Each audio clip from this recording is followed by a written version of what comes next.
are harder to get now because the show is so popular, and they just go on like, you know, the Tonight Show and stuff. But also it's I'm all interviewed out from the Walker Stalker. I think I probably said this on the podcast before, but yeah, we got to get somebody good for number 300. That'd be cool. I don't blame you for being interviewed out. I mean, you just came back from a Walker Stalker con. Yeah.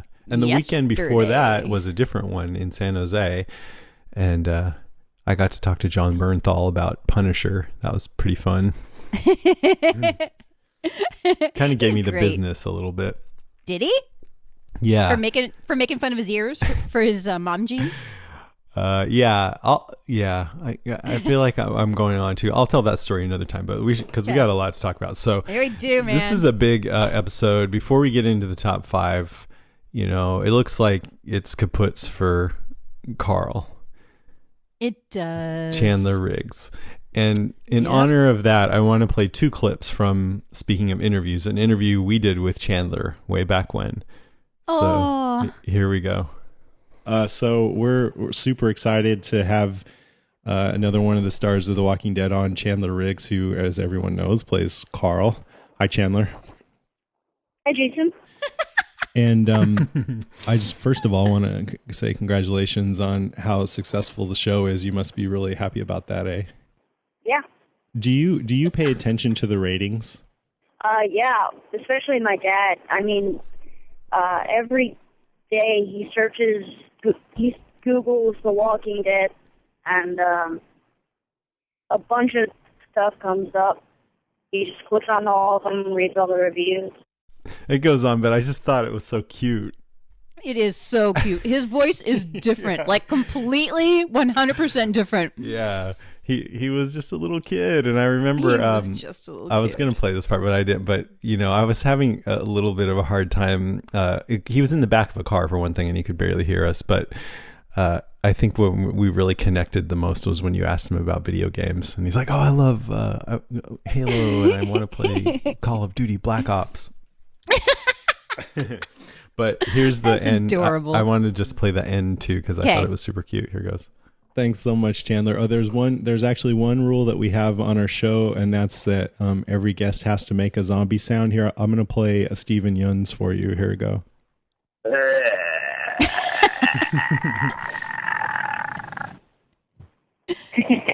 Pretty good? Yeah. Okay, now it's your turn.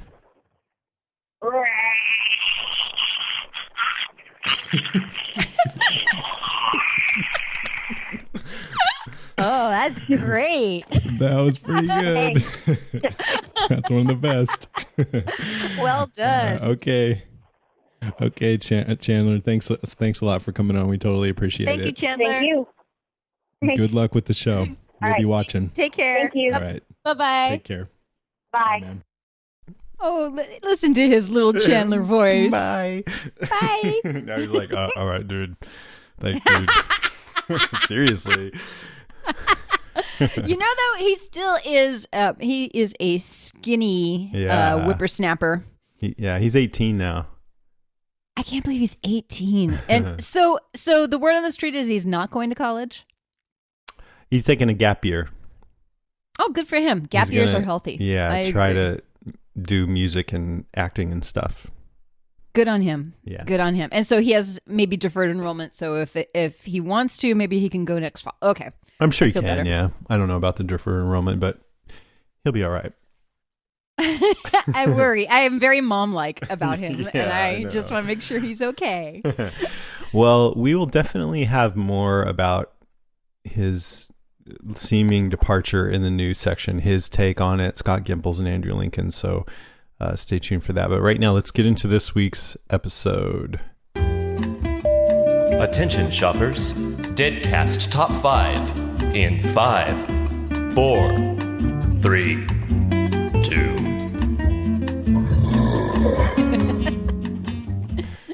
Okay, it's our Deadcast Top 5. Still funny after 291 episodes. Still funny. It's Still gets me. Top 5 highlights for Season 8, Episode 8, How It's Gotta Be, which is maybe what Scott Gimple said to Chandler Riggs. Maybe we can have Chandler on for an interview now that he's off the cast. That would be pretty cool. Wouldn't it? Another thing is James gets all the interviews now because he does Walker Stalker and he makes a lot of money for all these guys. And so Chandler was just on Walker Stalker podcast this week, and it was a quick interview, but it was good. It was at the end, so I recommend checking that out if you want to hear. But we could try to, we'll see. Wait, maybe we can do it after he dies. Oh, spoiler alert! He's bit. He's gonna die. Yeah, you don't think Carl scampered under the dumpster like Glenn? Who knows? I mean, when I first saw that, well, let's get into our top 5. So my number 5 is Carl. And, I got through the whole episode the first time, and I was watching in a hotel room. The TV was kind of crappy, and it was too dark to really see what was going on. And it was kind of confusing anyway. And there were definitely moments in that episode that I was like, oh my God, that's amazing. But overall, I was kind of like, man, I'm really going to have to watch this again to understand it. And I don't like that feeling, So you were at a Walker Stalker Con. You didn't watch it with everybody? Not this time, because I was on the Walker Stalker podcast too, and I wanted to have it be quiet so I could, really pay attention and stuff. Yeah. But that turned out to not help because everything I just said. So, anyways, by the time you get to the end of the episode, I'm like, yeah, it was all right, but I really need to watch it again to really get the full impact. And then I saw him uncover the bite, and I heard myself go. I don't usually do that. I don't think I uncontrollably gasp. Yeah. But I was like, holy shit. And all day long at the con, people kept coming over and be like, did you hear what's going to, I'm like, shut up. Just don't leave me alone. I don't want to hear anything. And I successfully escaped any spoilers for once. And so it was a total shock. And it was a shock. And I was like, I felt almost like, I always feel good when something happens and I didn't get spoiled on it. So it was almost like a pleasant, but it was also like, oh no, really? Like a denial, like, no, this can't be real. Even though they were telegraphing it the entire episode. I didn't get it. I guess I was sort of in denial. I always think of Carl as sacred, and it's, I felt like he's being groomed to have the baton passed to him. So any clues that might have come up, because I didn't hear any spoilers beforehand. Yeah, they didn't really get in. I didn't think so. Yeah. What would you see as telegraph? I mean, I'm not arguing with you. I've heard other people say the same thing, but what? Just to go over it, what was telegraphing? Well, everybody speechifies and it is super noble right before they die. That always happens, and that's what happened with Carl. So but he's had other episodes where he's over the course of the series because they were leading up to they it. Focus. No, I mean over the course of the 8 years that the show's been on, occasionally Carl gets an episode. Yeah, but recently they've had a couple where, especially with regard to Sadiq. He's, we've got to, after this is over, we've got to think about who we are, Dad, blah, blah, blah. So anyway. What else too is he's been talking about hope and mercy and that'll kill you. That will kill you. Freaking show does. Anybody who becomes the quote unquote moral compass of the show is dead, which I hate. And I guess maybe I should have seen that coming. Jesus, your days are numbered. Either Jesus is suddenly going to become scarred and become a killing machine like Morgan, or else they're going to have to kill him off because he's just too good. Well, there is the name. Also, he was writing a goodbye letter to his dad. Well, he was writing a letter, but I didn't know it was a goodbye letter. Well, that's true. Okay, fine. Then Enid mentions him in the car with Aaron. She's like, I'm a better You read driver a spoiler. Than Carl. That's why you knew. And he also found her just survived somehow note. No, I was surprised. I didn't see it coming, but okay. Look on this. Well, then stop trying to make me feel like I should have seen all these clues. You can usually catch these things. No, I'm worse at it. And upon second viewing, I'm like, oh yeah, just survived somehow. And also he tells Negan, I'm already dying, or words to that effect. Yeah. I'm going to die in 3 hours. Yeah, on second watch, it's like, oh, all this stuff. Like, I went back and watched the moment he got bit, which was 2 episodes ago with Sadiq. Right. And you can see one of the zombies kind of getting down in there, and then the camera cuts away, and then he stands up and he's kind of quiet, and Sadiq's like, "You all right?" And he's like, "Yeah." And then he's like, "You're my responsibility." So I think it looked like to me that Carl was like, "Fuck, I'm going to die. What am I going to do with the rest of my time here? I'm going to be a good person and take this guy in and make sure he gets to safety before it's too late, you know?" Yeah. And then he goes and writes his dad a letter, and then he's a hero at the end of the night. So the way he spent, I mean, we haven't seen the end of him, but the way he decided to spend the rest of his life was just by doing good works. And I loved his conversation with Negan. It was so noble. You know, when he was on the, I want to say they're ramparts. They're not actually ramparts. It's like a wall. Yeah. And he has that ramparts. let's say a rampart. And he has a conversation with Negan, and he's incredibly noble. He's doing good works. He's trying to kill time while the other people escape, and he's sucker punching, metaphorically, Negan. It was great. I loved it. I loved that. Chandler Riggs is a good actor, and I'm going to miss him on the show. I hope he goes on to do all kinds of amazing things. Go and make your music, kid, and consider going to college. He has a song out that he produced, and I listened to it, and it's good. I like it. I don't know the title, but look it up, guys. And maybe he can do an album with Emily Kinney. I think he's shown flashes of good acting, but personally, in my opinion, in this episode, I thought he's just kind of wooden sometimes, or stilted, and I think he always has been here mostly, and with flashes of greatness in there sometimes. I wouldn't say he's one of the better actors on the show. That's just my opinion, but that's one thing that helps it be a little easier for me. I know that's rude, harsh, but I'm man, being honest, harsh. dude. I'm being honest. He's 18. He's an adult. He's going to do great things. I just know it. I hope you're right. I mean, I love the guy, but I just... Run and be free, Chandler. He's no Lenny Run James. And be free. Well, who is? Who is? Yeah, Lenny James is a rock star. Yeah. Who do you think's the best actor ever on the show? That's tough, but I would say Melissa McBride is even just as good as Lenny James, if not better. Yep. Right? They're neck and neck for me. Yeah, for sure. And I think Andrew Lincoln is really good, but maybe not quite up to that level. But and when it comes to actors who I enjoy watching, Steven Yeun is... I could no watch complaints him. there. No complaints. Yeah. And also Kari Payton. I love watching Kari Payton. Yeah. It's hard to judge with him because his character says a lot of cheesy things. Yeah. Yeah. You know what though? Fear has such good actors on it. The guy who plays Nick. And when the show got better, they got to shine a lot more. And it just became much more apparent how great the guy that plays Daniel. Just so good. When's it coming back?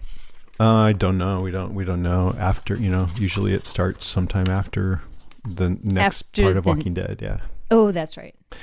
Okay. So I just wanted to touch a little bit on, whether I'm okay with this. I mean, I'm of two minds. I feel like it's a gut punch, Carl's still around in the comics. Well, I'll spoil that. He's also not gone yet. He's not gone, but let's say he's going to be gone after the next episode, just for the sake of argument, okay? Okay. Although they could drag it on. But yeah. But just for the sake of argument. So I feel like Rick is the protagonist of this series. And I've always said, ever since I think day one of this podcast, hey, The Walking Dead is the kind of show where you have to be okay with characters that you like dying, because that's just what it is. I think this is the first time it's so weird. I mean, it's not necessarily about Carl, but it's about Rick. The first time I felt like, you know what? I feel like Carl was Rick's purpose. Like, if Rick held it together at all, and it's arguable whether he has, but if he has, it's because he wants to help Carl in this world and set an example for him and protect him. And he has Judith, granted. So there's that. But with Carl gone, I'm sort of like, oh, now do we have to see Rick mourn the loss of a child? That's so depressing. Like, Oh do my I want to God. see that, you know? Yep. And Yep. and then I also get the feeling that maybe this means Rick doesn't have much longer left on the show. I don't know exactly why I think that, but I feel like Rick might be dead by the end of the season now. Interesting. Is that your prediction? Yeah, I would go ahead and call that a prediction. Yeah. And no inside information or anything. I mean, only except that I know that his contract is up, but you know, contracts are up and then they get extended. So I don't know. I just feel like this might be the end for him. And because they're just killing off his son, maybe, you know, he won't be That's as a lot. careful or want to go on or. Well, he's got Michonne. Don't forget. Yeah, and Judith. And he's got Judith, but and Judith relies on him, and that's a good thing to have responsibility for somebody, and that's a lovely thing. But he's got Michonne to help him and to sort of help him through this. And by the way, didn't they show earlier when they showed her backstory? Didn't they show her with a kid? Am I she crazy? had children, and they died, and that's which part is of, awful. oh, And so, but she's been through this, so maybe she can help. I don't know. No, I mean, we'll see. I mean, I hope they make something interesting out of it. It's, you'll hear me talk more about this in the news, but they say the reason they did it is for story reasons. So, and I have an idea of what I think that might be, but, everything is okay. The war ends in the next episode and life goes on. And lollipops for everybody. They find an ice cream truck, and strangely, there's all these ice cream's fine. Ice cream's still in there, yeah. So what else? I mean, I wanted to talk a little bit about some. I just wanted to for a counterpoint. It's kind of exciting. Like he's still around in the comics, and there's some key moments in the comics that hinge on Carl coming up. That if he dies next episode, they're not going to happen. Or they're going to have to happen in a different way. And one of the complaints I've had about the show recently is I just feel like Scott Gimple, when he hews too close to the comic, then you kind of lose that ability as a writer to feel out a situation because you're like, we'll just map it to the comic, and it doesn't always resonate as good. Yep. You know, Yep. You've said the same thing. And so when they have to forge their own path, then it's more like, okay, well, what makes sense here? What feels right here? And then it feels more organic, right? And so now with Carl gone, they're going to have to figure that stuff out in a way, and hopefully that's more organic than just doing a paint by numbers that matches the comic. So that could be good. I think it's actually a good thing for the show. I think it's a good thing for the viewers. I like the possibilities that it brings. Interesting. You know what? I was afraid you were going to be like, this fucking sucks. I'm done. No. I'll tell you. You didn't ask me what I thought about the episode. No, I sure didn't. Sorry. Can I tell you what I thought about the episode and you told why me you wanted I'm me to okay? go first, but yeah, go ahead. I do want you to go first, but okay. So here's what I thought about the episode in general. And I didn't have a problem with Carl dying. Super sad, and he hasn't died yet. So Carl being bit. Mm-hmm. I think major characters are at risk. It's happened before. We've lost major characters. Why not Carl? And we saw him tussle with the walkers. It makes sense. It's gonna be okay to me. I love Chandler Riggs, like I just said. I'll miss him, but yay, run, be free. Here's what I didn't like about the show necessarily, this half season. And I thought it was, this episode in particular was, it was okay. I think it was 90 minutes, so they definitely could have trimmed it down to 60. Too long. It didn't have any sort of climax, really, except Carl being bit. There's no cliffhanger, except I suppose, will Carl die from his zombie bite? Probably. No change in the status overall of this all-out war. It's still the same battle they've been fighting it feels like for 20 years. I don't agree with that. I mean, yeah, they're in the middle of a war, and some people have complained, they're worse off than they were at the beginning of all this. And I'm like, well, yeah, like, can you name any like movie where the characters just situations just keep getting better and better and better, and then it ends. No, things have to get worse before they get better, and it is worse. Their whole town just got destroyed. And now they're in a sewer. It is worse. Yeah. It is for sure worse.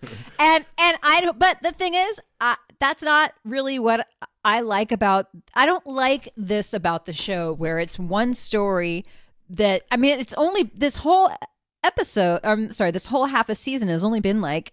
What, a day? 2 days? So it's just not quick, fast enough pace. Yeah, you might like it more by the time we're done with this podcast, because I have a lot of I might things to say about it. I but might. We'll see. But I watched it, and the second time I watched it, I actually liked it less, which hardly ever happens. I watch it the second time, and I'm like, oh yeah. No, I actually liked it less the second time. I was playing word games on my phone. I saw it that first time, and then I was confused, and then I went on the Walker Stalker podcast, and they were just like, "Oh, this is the worst. The show is bad now. It's the worst thing ever." And Dave Solo was like, "Horseshit." Every time they James would say, "So, what did you think, Dave?" He'd just be like, "Horseshit." Thanks, Dave. And they're like, are these actors proud of this? We should ask them.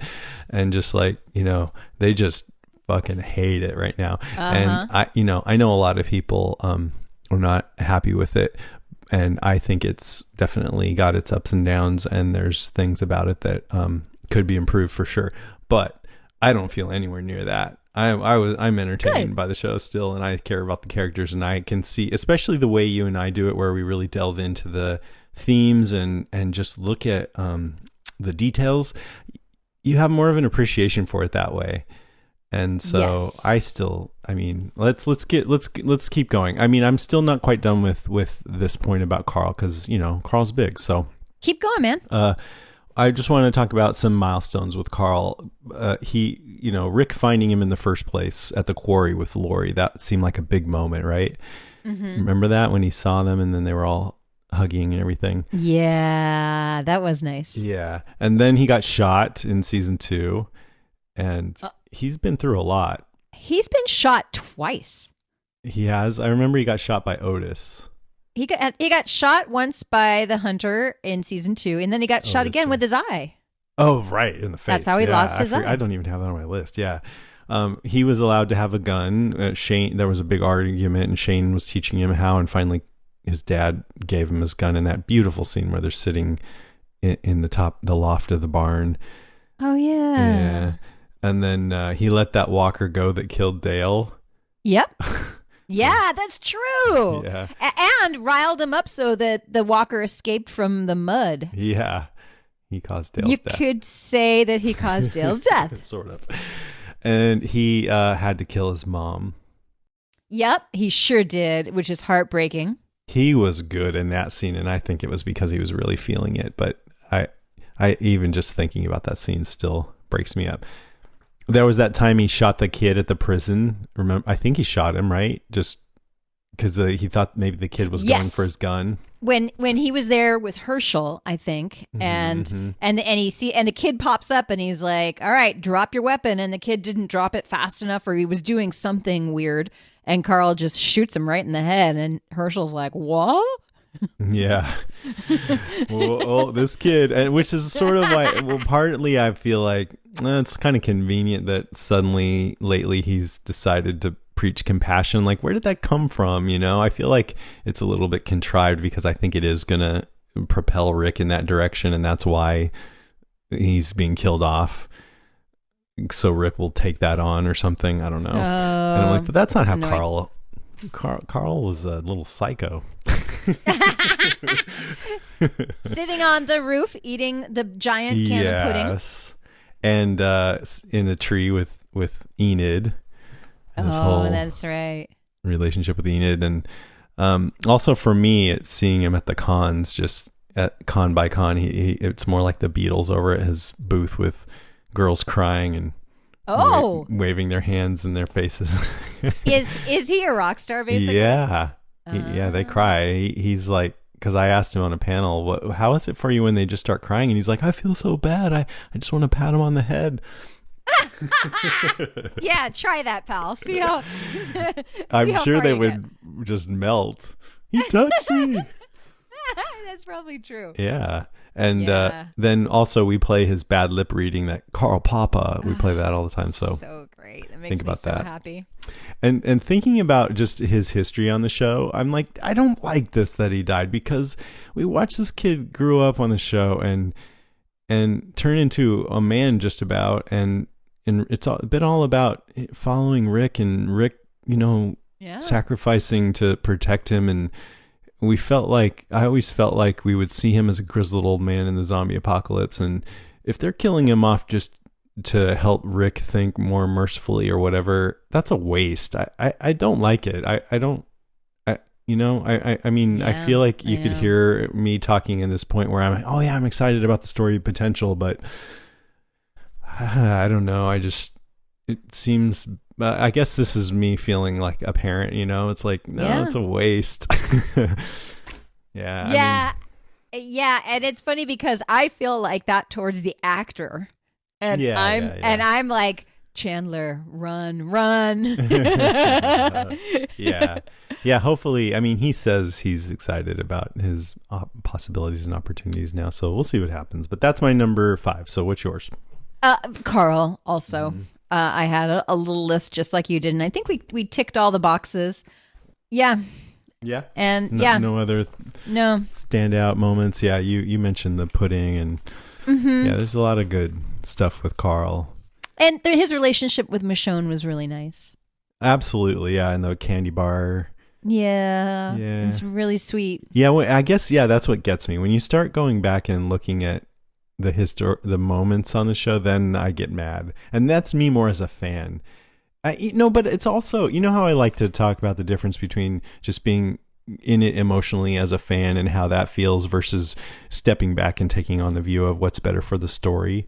Yeah. Even on a what's better for the story level, I feel like, I don't know. It seems so cool to have this kid be brought up in this world and then see how he turns out, and knowing that Chandler Riggs wants to stay on the show. It's like, no, explore that. Don't cut that short. Yeah. And the fact that, from what I understand, he's had such a major part to play in the comic. Yeah. It does feel like, wow, that was a bold choice, man. Yep. Yeah. You know what? Now I have changed my mind. Now I'm not okay with it. All right, we're done. All right, we're going to end the podcast here, and have a nice life, everybody. Dang it. Thank you. Don't get bit. Okay. All right. My number 4 is Negan and Rick, and I thought it was pretty momentous and cool that I think for the very first time ever we see a brawl between Negan and Rick, with Rick fully fighting back. Wasn't that good to see? Yeah. Except a couple of things, because I'm sorry, I'm critical, and that's just who I am. I'm going to try to love some things about that, and there were some things that I did like about it, but fucking Rick is a badass sheriff. He should have kicked fucking Negan's ass. And once he dove through the window, he had his gun in his hand.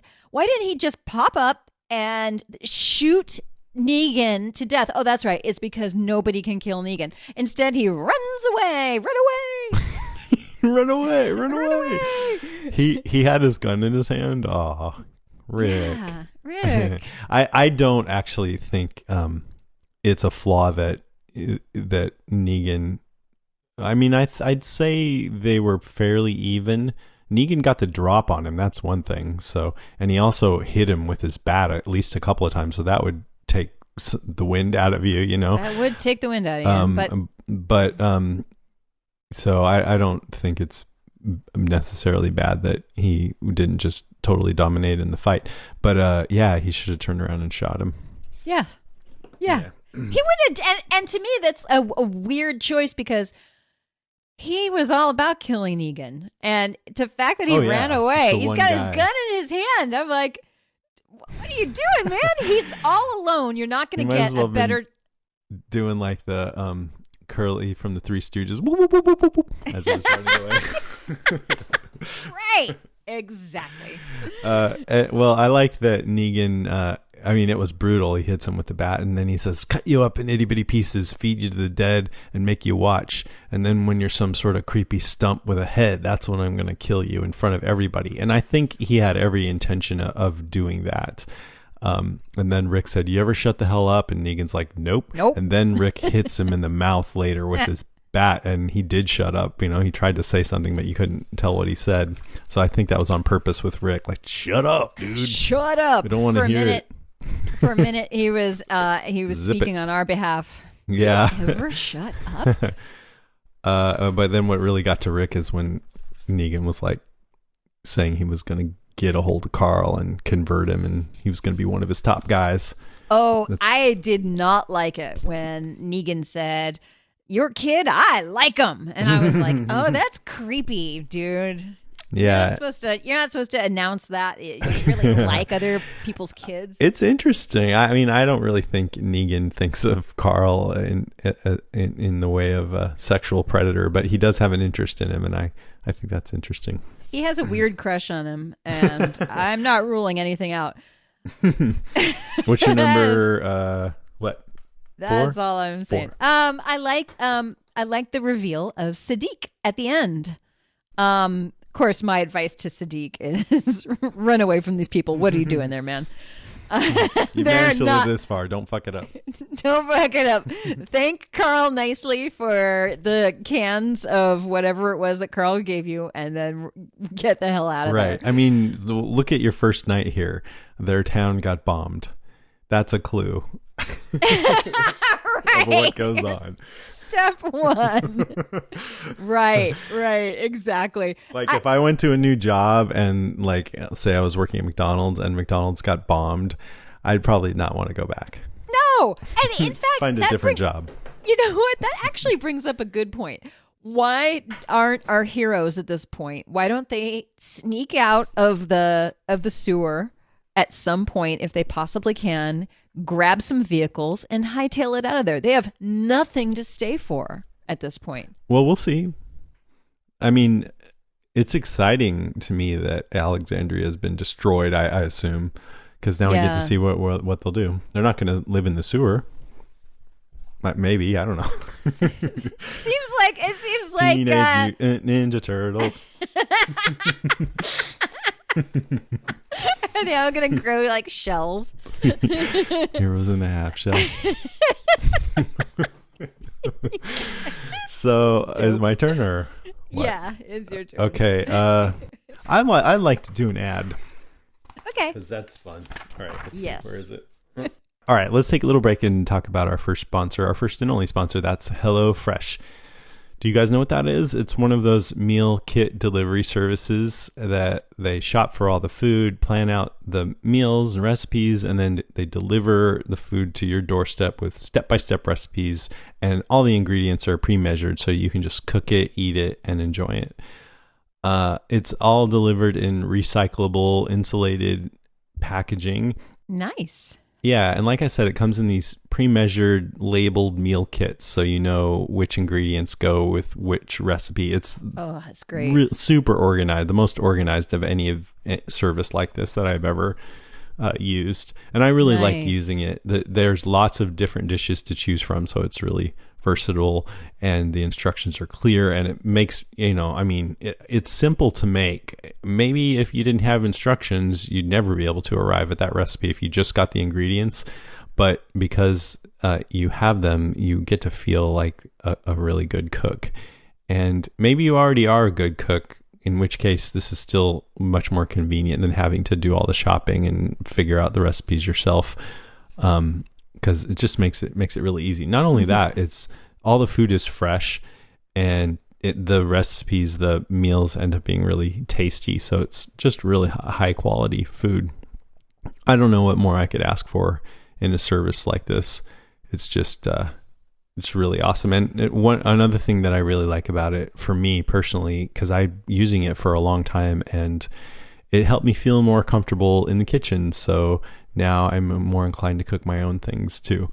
Oh, that's great. They offer a wide variety of chef curated recipes that change weekly, and there's plans. So there's the classic plan that comes with a variety of meat, fish, and seasonal produce. There's the veggie plan that has vegetarian recipes with plant-based proteins.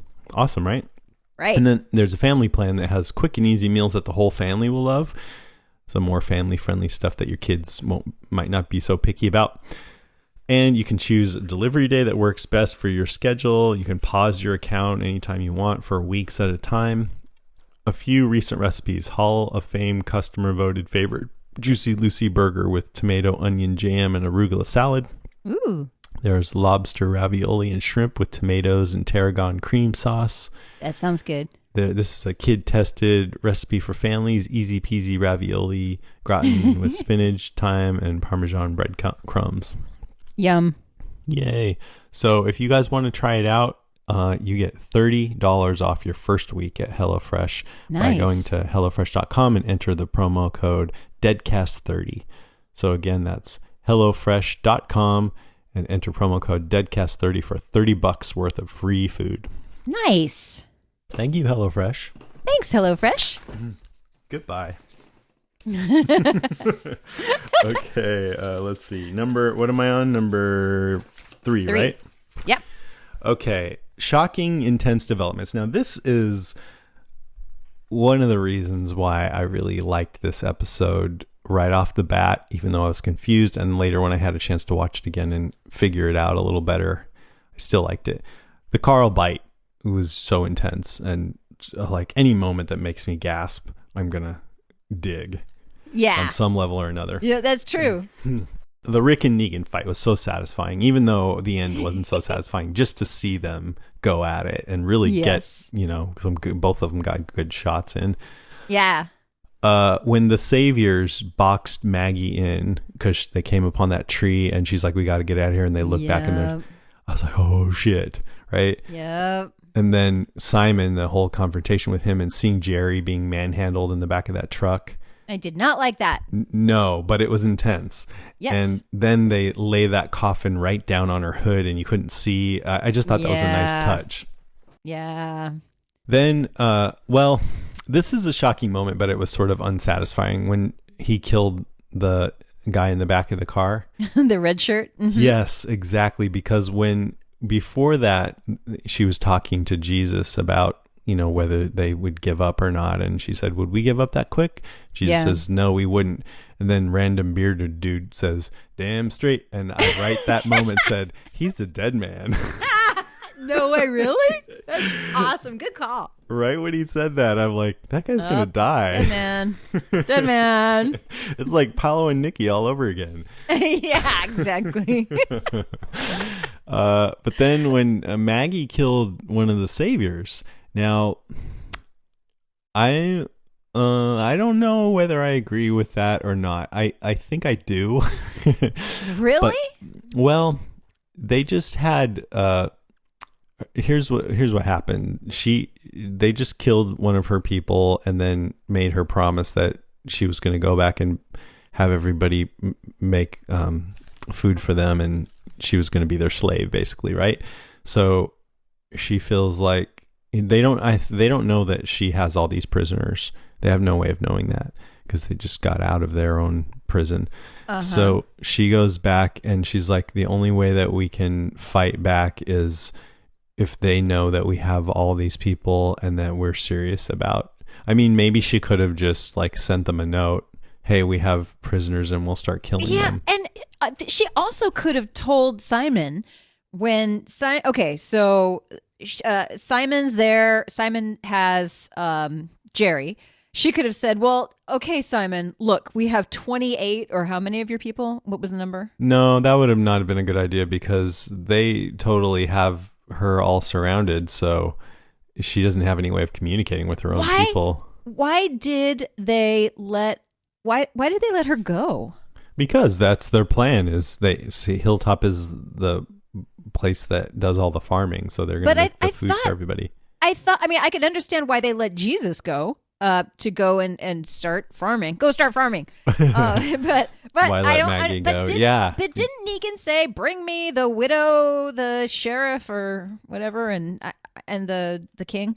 I thought she was wanted by Negan as a prisoner. Like they were going to make an example of all the leaders of all the different places of Ka or Ak or whatever they are. Anyway, it was puzzling. I'm like, that's what you call a good point. Yeah, totally.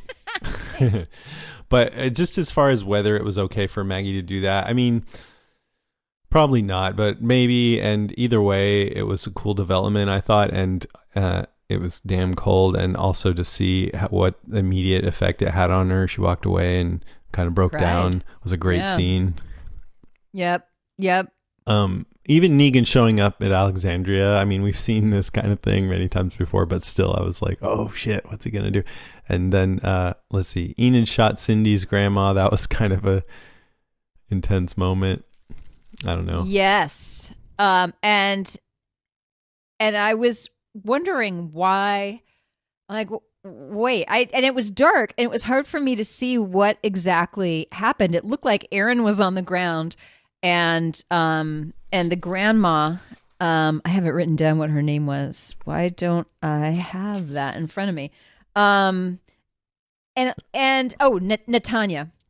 So it was really dark and I couldn't tell. But supposedly somebody said that on the Talking Dead, they freeze frame it and you can see that that Netanya is holding a spear above Aaron.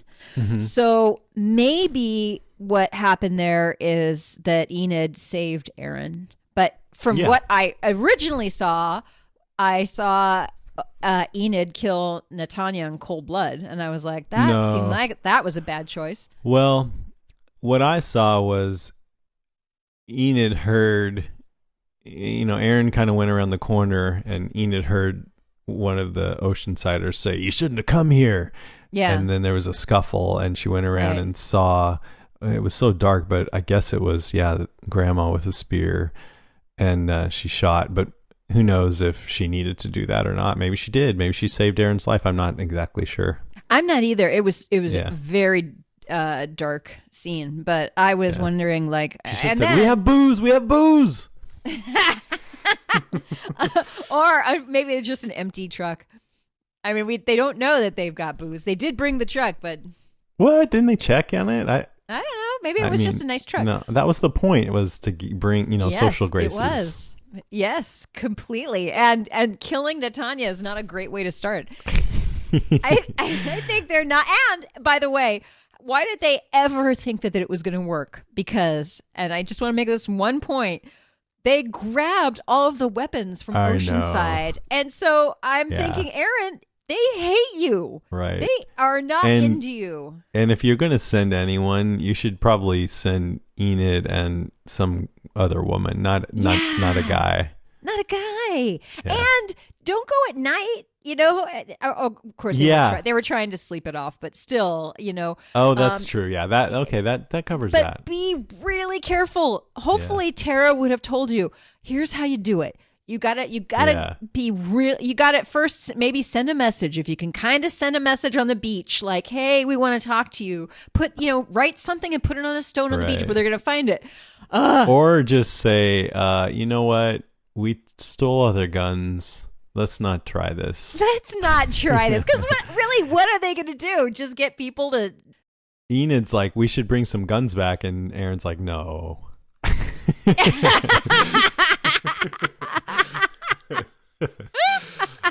So, It wasn't... that whole scene, I'm just including it in my list of shocking moments, but I actually didn't really care for any of that stuff. Yeah. Dwight was gunning down saviors. I mean, I liked all the Dwight stuff. He led... I did too. Led them into an ambush, and he said he was sorry, and my very favorite part with Dwight was when he was like pleading with Daryl for, to spare him, and he had a gunshot, and Daryl goes over like he's gonna get him, and he rips his vest off of him. Yep. Give me my vest back. This is mine. it goes with my motorcycle and my crossbow. Yeah, that you also took, you dick. Now I got the whole outfit back. Yeah. I could be a rock star again. And then the last one was when Michonne was like chopping the fuck out of that dumb savior guy who grabbed her. Yeah, it kind of reminded me of Rick in the church with Gareth and his red machete. The red machete. Did you watch any of the Red Machete? No, you know what? I only saw the very end of the last one, and that was pretty badass. But I gotta watch the whole thing.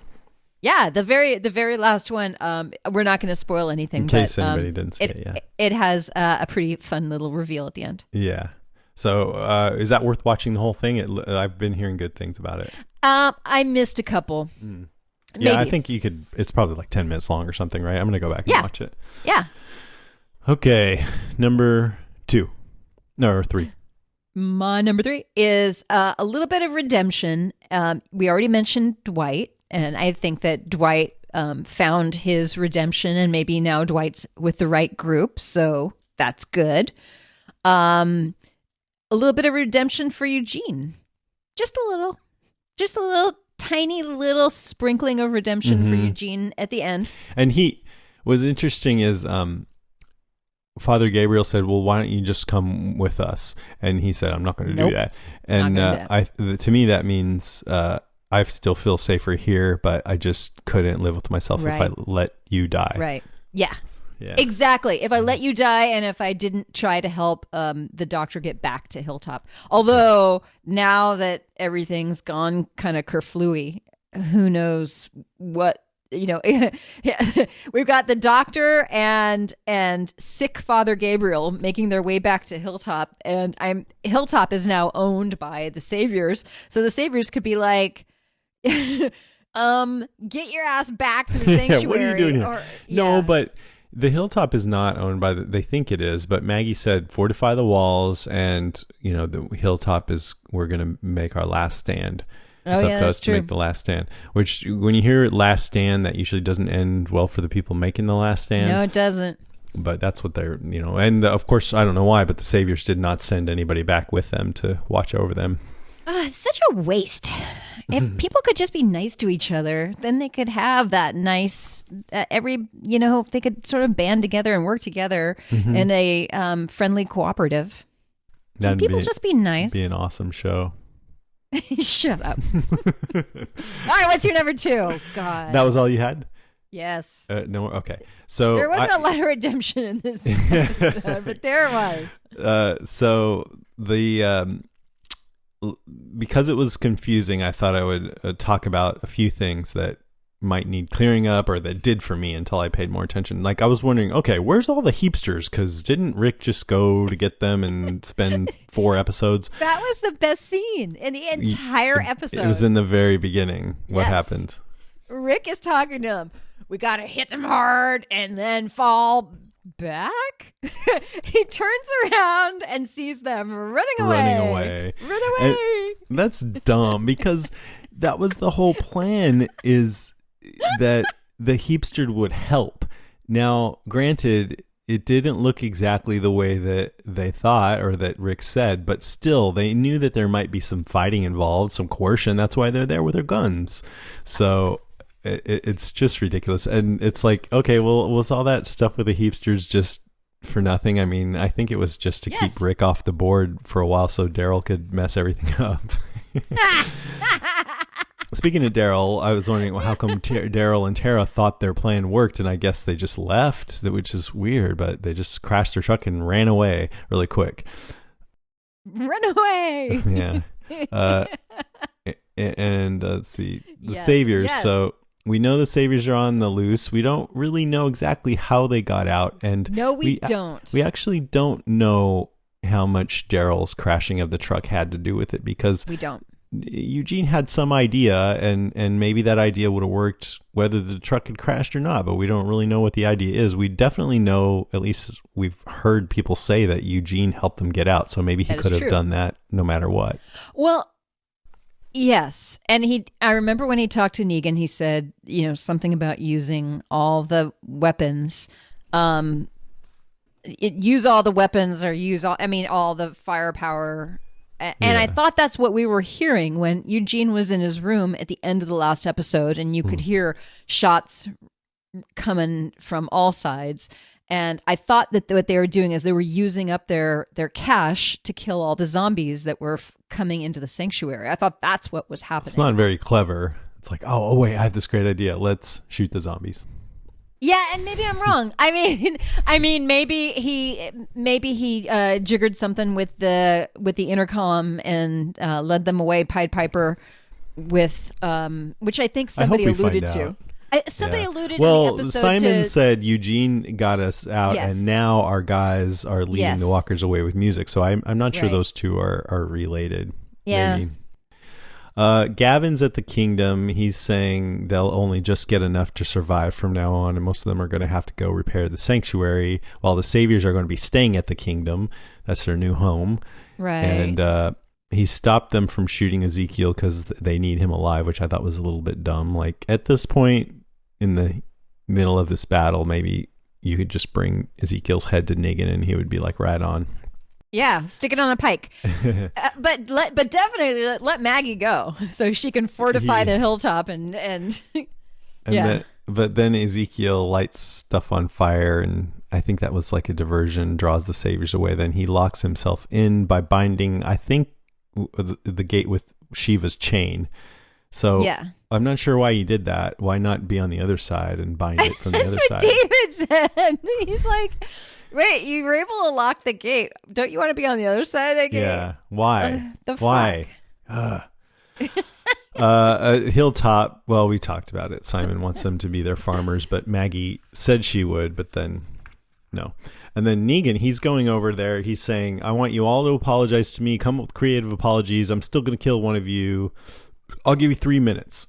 Or if you don't do that, it's scorched earth, you dick, which I kind of like that line. But why give him 3 minutes?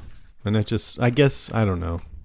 It sort of makes sense if you're giving them the choice between apologizing or being destroyed. But then he got suckered into having a nice tete-a-tete with Carl on the rampart. Yeah. And Carl's plan is make it look like we're escaping out back, get to the woods, halfway to the quarry, cut the lights, get enough of a lead on them, hit them, and get away on foot. I mean, that still sounds like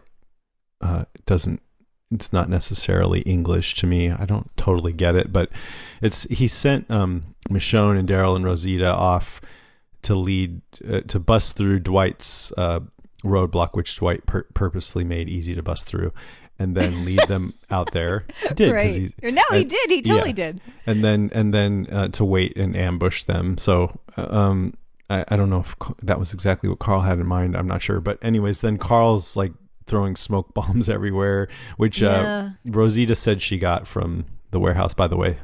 And then I guess that was just to confuse the saviors and give everybody time to get away. And so I'm still sort of confused about it, but I guess the idea was to eventually all meet up in the sewer, which they did. Yes. They should have why didn't they all just run away? I don't know. Yeah. I don't know.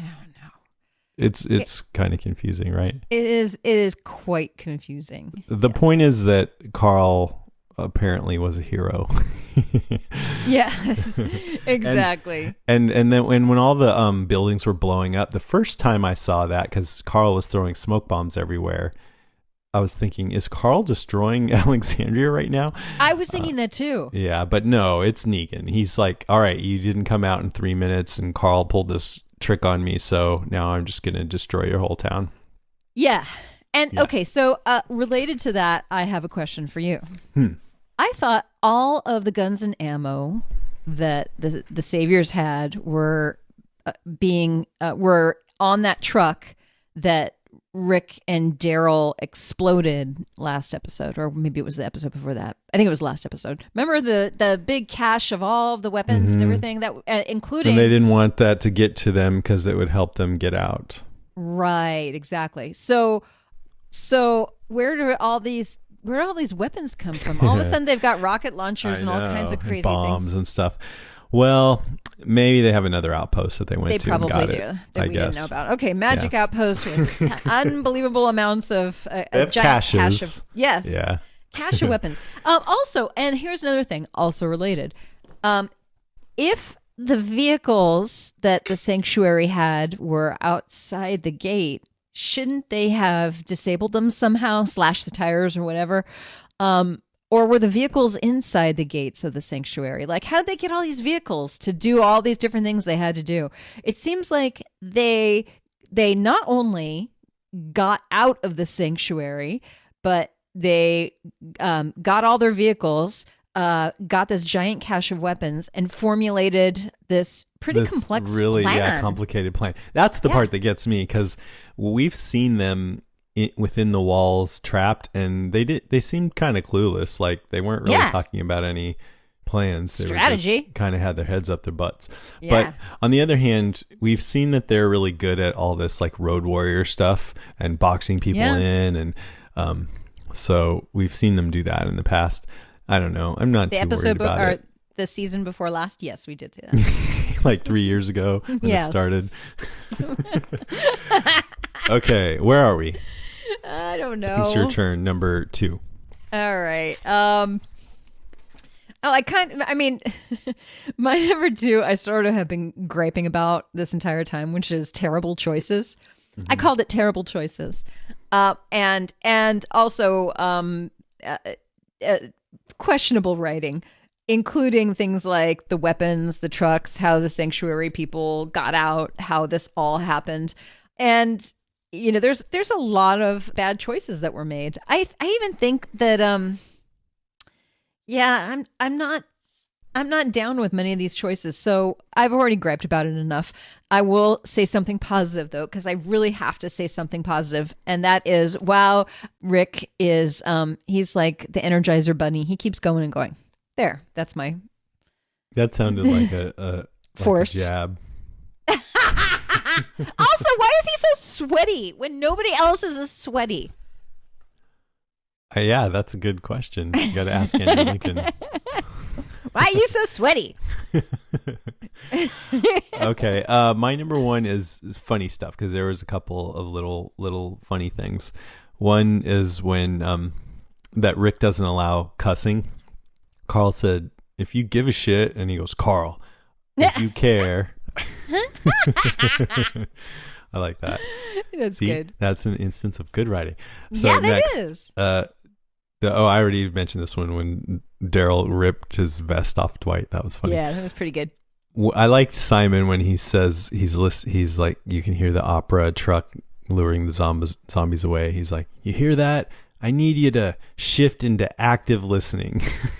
Yeah, I did like that too. That's good. And then he told Maggie that he killed Neil because he wanted Maggie to smell it, which is a funny way to put it, and dark too, but also kind of makes sense, because you're wondering, oh, is he going to kill Jerry? And instead he kills the one in the back of the truck. Like, oh yeah, that would be more traumatic to get the guy in the car with you. Although you'd think he might do Jesus because he knows Jesus is a big deal.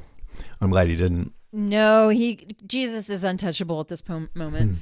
I had a panel with him. He was super cool. It was really fun. He? Yeah. Does he have a cute little British accent? Absolutely. And there's this kid who dreamy eyes too. Put this, his mom put a video of him on YouTube crying because he's been being bullied at school. Keaton Jones.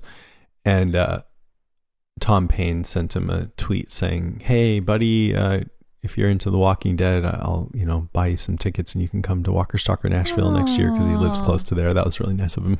That is nice. Mm-hmm. He's very Jesus-like. And he's dreamy. He's a good guy. Next, the Eugene diarrhea thing. I actually thought was kind of dumb when he's like, "Unless he's fleet of foot, he may well be catastrophically crapping his khakis." Yeah, I thought that was